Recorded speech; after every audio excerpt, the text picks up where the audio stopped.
On en vient au SIDAction. C'est donc aujourd'hui le lancement de cette opération qui va durer 3 jours. Objectif, faire mieux que l'an dernier, récolter plus de 4 millions d'euros. Et pour cela, un seul numéro, le 110. Et justement, pour évoquer la lutte contre le sida, Michel Bouscari, bonjour.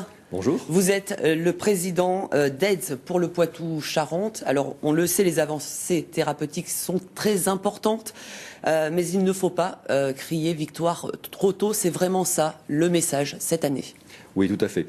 En fait, même si les avancées thérapeutiques sont importantes, comme vous le disiez, la victoire n'est pas encore au bout du chemin. Nous, à AIDS, on s'est fixé un objectif, c'est éradiquer le sida en 2040, c'est-à-dire se poser sur le triptyque contamination, dépistage, prévention, traitement. Quels sont les chiffres en Poitou-Charentes? En Poitou-Charentes, aujourd'hui, il y a 1800 personnes qui sont suivies dans les hôpitaux de la région. Concrètement, est-ce que l'on meurt encore du sida en France? Alors, la question est un peu délicate. Concrètement, tout le monde en France a accès au traitement. Donc, tout le monde en France, aujourd'hui, est suivi. Et effectivement, les décès liés au sida sont en très nette diminution. Ce qui ne veut pas dire qu'on ne meurt pas du sida en France. Le sida reste et demeure une maladie mortelle. Il y a une paupérisation. Il y a effectivement, le sida entraîne de facto une paupérisation de la population qui est touchée.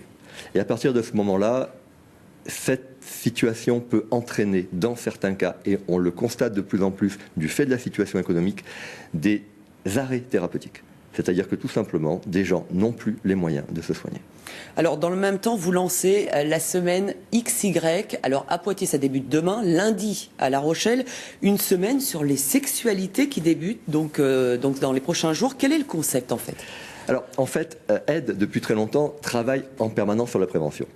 Le problème de la prévention, c'est que souvent, on l'aperçoit comme quelque chose de très pesant, de très rigide, de très difficile. Ça fait peur. C'est quelque chose de pas facile. Et là, vous proposez quelque chose de très coquin. C'est ça. En fait, on va proposer de regarder la prévention autrement. C'est-à-dire de travailler sur la prévention en parlant des pratiques et en parlant de façon un peu fun, un peu sexy, de façon à emmener des gens à reconsidérer leur attitude par rapport à la prévention et à remettre en fait cette prévention au cœur de la lutte contre le VIH, parce que c'est bien de ça dont il s'agit. Il faut remettre la prévention au cœur de la lutte. Alors, il y a des choses assez rigolotes, hein. Il y a des concerts, je crois. Oui, il y a des concerts, il va y avoir des conférences. Et beaucoup de paroles, je crois, hein. C'est important. C'est ça. En fait, à AIDS, nous avons un principe, c'est que les gens ont la parole. C'est eux qui, en fait, sont les vrais spécialistes de la prévention. C'est eux qui vont nous dire ce qu'ils font et qu'est-ce qu'il faut faire en face de ça. Et à chaque fois, on peut être dépisté gratuitement. Tout à fait.